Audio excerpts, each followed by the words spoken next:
नमस्ते, good morning, सुप्रभात दोस्तों। स्वागत है आपका द स्टडी इन विलेज में। आज है 8 अप्रैल और जिन लोगों का यूपी पीसीएस 2022 में सिलेक्शन हुआ उन लोगों को बहुत बहुत शुभकामनाएं।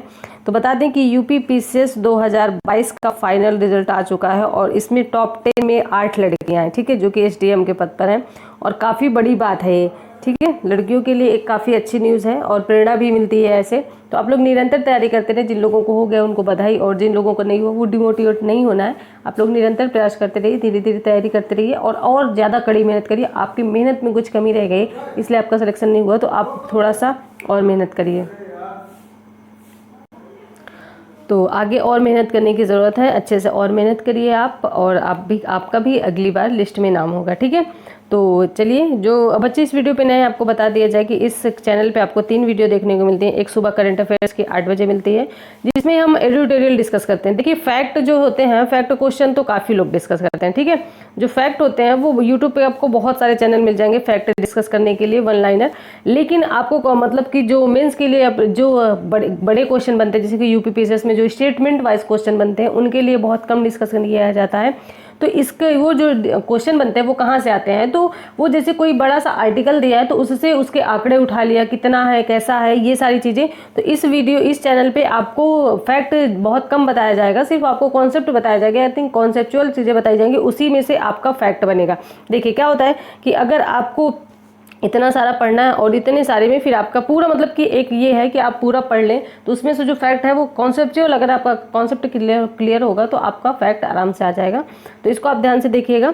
और आपको फिर एक 4 बजे वीडियो देखने को मिलती है जिसमें प्रीवियस ईयर हिस्ट्री के क्वेश्चन लेके चल रहे हैं, और उसमें भी हमने वैदिक काल तक कर लिया। वैदिक काल का आज लास्ट वीडियो आएगा और उसके बाद फिर हम लोग बौद्ध धर्म करेंगे। और वैदिक काल में जो मतलब एक वीडियो में आपको 10 क्वेश्चन देखने को मिलते हैं, ठीक है। फिर उसके बाद तीसरा वीडियो आपको आता है रात को 8 बजे जिसमें हम पॉलिटी का सेशन लेके चलते हैं, ठीक है। तो अगर आपको ये वीडियो फ़ायदा पहुंचा रही तो अपने दोस्तों और जो मतलब रिश्तेदारों उनके साथ भी शेयर करें।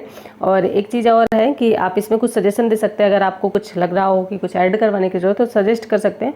और दूसरी बात यह है कि फीडबैक जरूर दें, लाइक डिसलाइक करके आप ये बता सकते हैं कि इसमें दिक्कत क्या है। अगर लाइक है तो ठीक है, डिसलाइक है तो क्यों, मतलब कि आप उसका कारण बता सकते हैं ताकि इसमें और सुधार किया जा सके, ठीक है। तो चलिए देखिए, यहाँ पे आर्टिकल क्या है। ये आर्टिकल जनसत्ता से लिया गया है। इसमें कहा गया भूटान सामरिक संशय, यानी कि भूटान पर जो संशय छाया हुआ उसके बाद बात की जा रही है। तो चलिए इसके बारे में देख लेते हैं। देखिए, ये आर्टिकल है किस लिए। ये आर्टिकल इसलिए है क्योंकि अभी कुछ दिन पहले जो भूटान के नरेश हैं, ठीक है, भूटान के नरेश हैं, वो भारत आए हुए, भारत के दौरे पर हैं। और इसमें संशय क्यों जताया जा रहा है, क्योंकि जो वहाँ के प्रधानमंत्री हैं, जो पीएम है वहाँ के प्रधानमंत्री और नरेश के बीच में आपसी मतभेद हो चुके हैं। किस चीज़ के लिए, डोकलाम विवाद पर।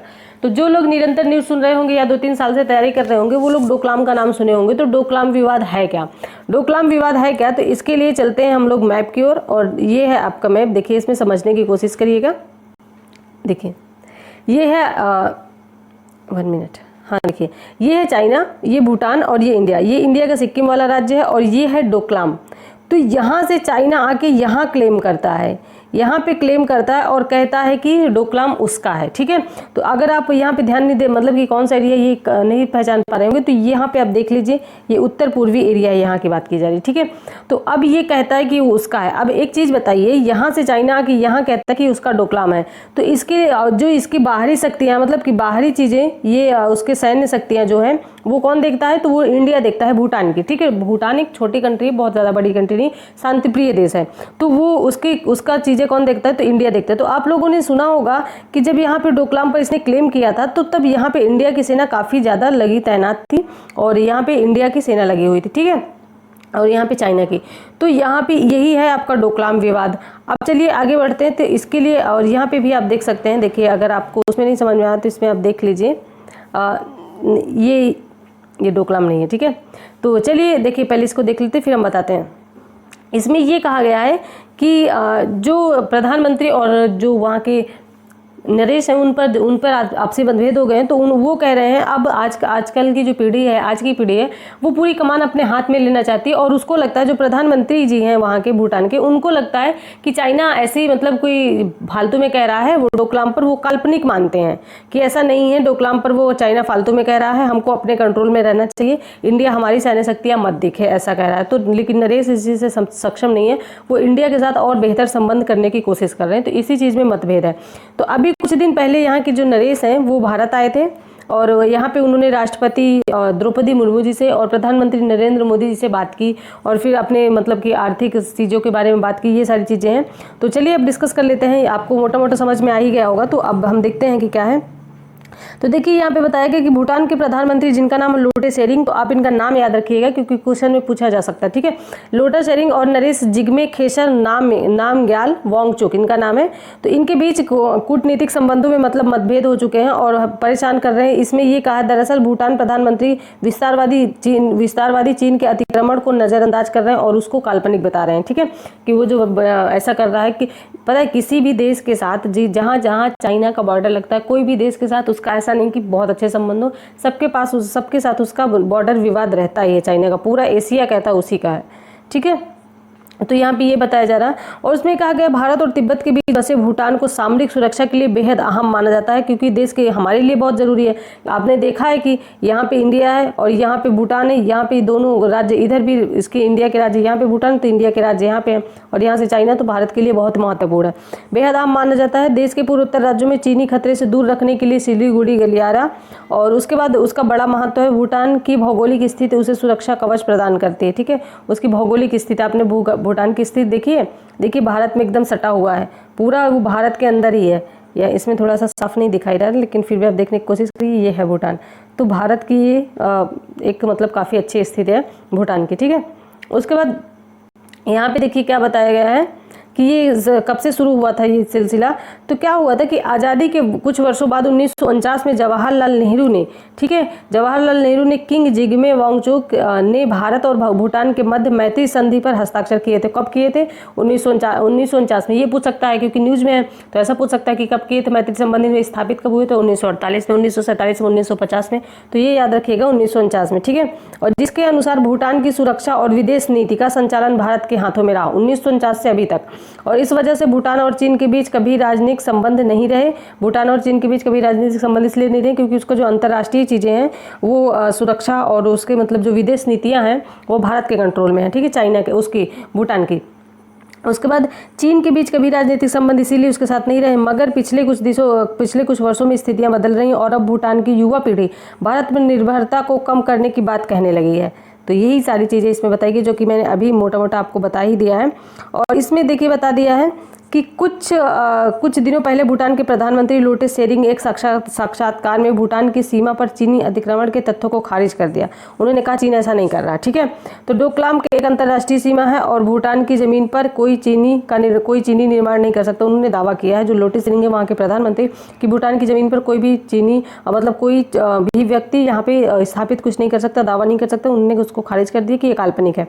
तो भूटान की जमीन पर कोई चीनी निर्माण नहीं कर सकता है। लोटे शेरिंग इस बयान पर भारत के अप्रत्याशित माना गया क्योंकि 2017 में भारत और चीन के बीच डोकलाम को लेकर सैन्य तनातनी हुई थी। 2017 में भारत ने अपनी सेना वहां पे लगाई थी, ठीक है। तब भूटान ने डोकलाम में चीन की ओर से सीमा पर अवैध निर्माण की शिकायत की थी। यह क्षेत्र भारत और चीन और भूटान के त्रिकोण पर स्थित है, ठीक है, जो कि अभी मैंने दिखाया कि कहाँ पर स्थित है। तो यहाँ कहाँ पर स्थित है आपको पता होगा। चीन यहाँ नए निर्माण की कोशिश कर रहा है जिससे भारतीय सेना को रोक सके। सबसे पहले उसका मतलब ये है कि भारत एक उभरती शक्ति है और चाइना इसको बर्दाश्त नहीं कर पा रहा और वो भारत को किसी न किसी तरीके से घेरने की कोशिश कर रहा है, ठीक है। वो अभी श्रीलंका में बंदरगाह बना लिया है और श्रीलंका से घेरने की कोशिश कर रहा है, फिर इधर से घेरने की कोशिश कर रहा है, तो उसको और इधर पाकिस्तान से, तो भारत को चारों तरफ से चाइना घेरने की कोशिश कर रहा है। तो यही सारी चीज़ें इसमें बताई गई हैं। और इसमें भारतीय चीन के बीच अहम दर्रे कौन से दर्रे हैं, भारत और चीन के बीच कौन से दर्रे, याद रखिएगा, नाथुला दर्रा और जेलापला दर्रा, ठीक है। तो ये भारत और चीन के बीच दर्रे हैं। फिर उसके बाद कहा गया है इसके पहले आकार और संवेदनशील को ध्यान में रखते हुए इस गलियारे को भारत का चिकन नेक भी कहते हैं। पश्चिम बंगाल में स्थित यह गलियारा भारत को मुख्य भूमि से पूर्वोत्तर राज्यों से जोड़ता है और यहाँ भारत के यहाँ सड़क निर्माण की आपत्ति जताते हुए यहाँ सड़क बनाने की योजना बनाई जाए। देखिए आप इसमें समझिए, ये है आपका चिकन नेक, ठीक है, ये है चिकन नेक, इसको हम चिकन नेक कहते हैं। जो पतला सा गलियारा है इधर, ये पूरे जो भारत की मुख्य भूमि है इसी से उत्तर पूर्व जाने के लिए, ठीक है। ये जो उत्तर पूर्व राज्य हैं 8, कौन कौन से राज्य हैं बताइएगा। तो ये है आपका चिकन नेक। तो यहाँ पे अगर देखिए ये है, यहाँ पे है डोकलाम, और यहाँ से अगर इसमें कंट्रोल हो गया तो यहाँ पे भी ये कंट्रोल कर सकता है। अगर किसी कारणवश ये टूट गया तो भारत इधर जाने में मुश्किल हो जाएगा, फिर इसको यहाँ से जाना पड़ेगा बांग्लादेश के थ्रू, ठीक है। तो ये काफ़ी मतलब कि एक इम्पॉर्टेंट न्यूज़ है, और ये मतलब काफ़ी ज़्यादा दिक्कत कर रहा है। तो इसीलिए चाइना इसमें परेशान है कि वो डोकलाम पर अपना कब्जा कर ले, और डोकलाम एक मतलब कि भूटान एक छोटी कंट्री है तो उसको आसानी से जीत सकता है, और उसके बाद ये फिर चिकन नेक पर कब्जा कर ले जिससे ये पूरे भारत पर कंट्रोल कर सके। ऐसा मतलब चाइना की पॉलिसी है, लेकिन ऐसा होगा नहीं। और ये है आपका, देखिए ये है चिकन नेक, उसमें नहीं समझ पा रहे होंगे, इस पर आप समझिए। ये जो पतला सा रास्ता है ये चिकन नेक, और ये इसकी राजधानी थिम्पू है। यहाँ पे है डोकलाम, और तो सोचिए यहाँ पे अगर डोकलाम है, यहाँ पे अगर इसका कब्जा हो गया तो फिर चाइना का, तो ये है, ये वाला एरिया को वो कब बोल देगा मेरा है। फिर ये इधर नेपाल है ना। फिर उसके बाद ये सिक्किम वाले एरिया को बोल देगा ये सिक्किम है, ठीक है, ये सिक्किम है, और ये यहाँ पे डोकलाम है तो उसको ये बोल देगा। फिर उसके बाद ये चिकन नेक, सबसे ज़्यादा तो ये चिकन नेक इम्पॉर्टेंट है, जिसमें हम ये जो 8 राज्य हैं इनसे कनेक्टिविटी ख़त्म हो जाएगी भारत की। तो इसीलिए ये चीज़ें न्यूज़ में है, तो आपको मतलब कि सारी चीज़ें पता चल गई होंगी। और देखिए इसमें जो इम्पोर्टेंट चीज़ और देख लीजिए, देखिए इसमें बताया गया है चीन यानी भारत, चीन, भूटान त्रिकोण के पास 269 वर्ग किलोमीटर का इलाका पहले बदले, और भूटान के उत्तर में 495 वर्ग किलोमीटर जकार लुंग और पाशम लुंग घाटियों के इलाके में अपना दावा छोड़ना चाहता है। यानी कि वो डोकलाम को लेना चाहता है और मतलब कि कहीं और उसको देना चाहता है। चीन जो इलाका भूटान से मांग रहा है वह भारत के सिलीगुड़ी गलियारे के करीब है, वो इसीलिए मांग ही रहा। वो जो हमारा चिकन नेक है ना, मैंने अभी बताया कि वो इसीलिए मांग ही रहा है।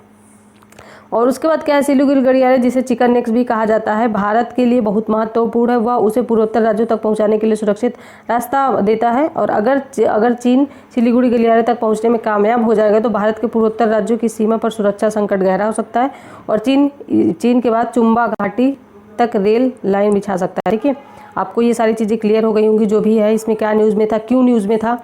और यहाँ पे देखिए भारत भूटान को बड़े पैमाने पर आर्थिक, सैनिक और तकनीकी मदद मुहैया कराता है। भारत की तरफ से दूसरे देशों को दी जाने वाली आर्थिक सहायता का सबसे बड़ा लाभ इस पड़ोसी देश को मिलता है। किसको? भूटान को। हालांकि चीन प्रभाव से अब स्थितियां बदल रही। भूटान की युवा पीढ़ी भारत और चीन के समान संबंध रखना चाहती है, और वह उन दोनों देशों को विवादों से दूरी बनाए रखने के लिए पक्षधर है। ठीक है, ये ऐसा चाहती है कि हम इनसे अपना कंट्रोल अपने हाथ में ले ले, फिर इन दोनों देशों को जो विवाद हो रहा है उससे दूरी बना ले। भूटान ऐसा चाहता है, युवा पीढ़ी आजकल। और यहाँ से देखिए भूटान को काफ़ी ज़्यादा आर्थिक मदद भी मिलती है। यहाँ पे जो बिजली बनती है भूटान में, इंडिया उसको खरीदता है, पैसे दे के खरीदता है, और यहाँ से पानी मतलब कि बहुत हेल्प करवाता है। भूटान की हेल्प बहुत इंडिया करता है। तो आपको ये टॉपिक क्लियर हो गया होगा, और अगर आपको कुछ डाउट हो तो फिर भी आप कमेंट बॉक्स में बता सकते हैं। सारा चीज़ आपको मैप के थ्रू बता दिया गया है कि क्यों विवाद में है। और ये है देखिए, अगर वहाँ पे नहीं समझ में आ रहा तो आप यहाँ पे देख सकते हैं। ये आपका नाथुला दर्रा पूछा ना, कौन कौन से दर्रे चीन के साथ जोड़ते हैं, नाथुला और जेलापला। ये है भूटान की राजधानी थिम्पू और भूटान, और ये है डोकलाम विवाद। ये है गंगटोक सिक्किम की राजधानी, ये सिक्किम, और ये है नेपाल, और यहाँ ही पे है सिलीगुड़ी रास्ता। ठीक है, तो यानी कि चिकन नेक्स। तो आई होप आपको ये सारी चीज़ें समझ में आई होंगी, लेकिन फिर भी अगर आपको कुछ डाउट है तो कमेंट बॉक्स में बता सकते हैं। और चलिए ठीक है, अपनी पढ़ाई कंटिन्यू करिए, और अगली बार आपका भी नाम होगा लिस्ट में, तो बिल्कुल हताश नहीं होना और अपनी पढ़ाई कंटिन्यू करिए। और वीडियो अच्छी लगी हो ना अच्छी लगी हो तो फिर फीडबैक दीजिए। मेहनत बहुत लगती है इसमें थोड़ा सा मतलब कि, लेकिन फिर कभी कभी डिमोटिवेशन भी हमको भी आ जाता है कि यार इतना मेहनत करने के बाद भी लोगों को शायद चीज़ें पसंद नहीं आ रही। तो आप बताइए ना कि क्या चीज़ें आपको पसंद नहीं आ रही। ठीक है, तो आपके अकॉर्डिंग फिर मतलब उन सारी चीज़ों में चेंजेस किया जाएगा। तो चलिए ठीक है, वीडियो अच्छी लगी हो तो प्लीज़ लाइक, सब्सक्राइब और शेयर करें, और अपनी स्टडी कंटिन्यू करें, अपने माता पिता का ध्यान रखें, अपनी हेल्थ का ध्यान रखें। मिलते हैं नेक्स्ट वीडियो में। धन्यवाद।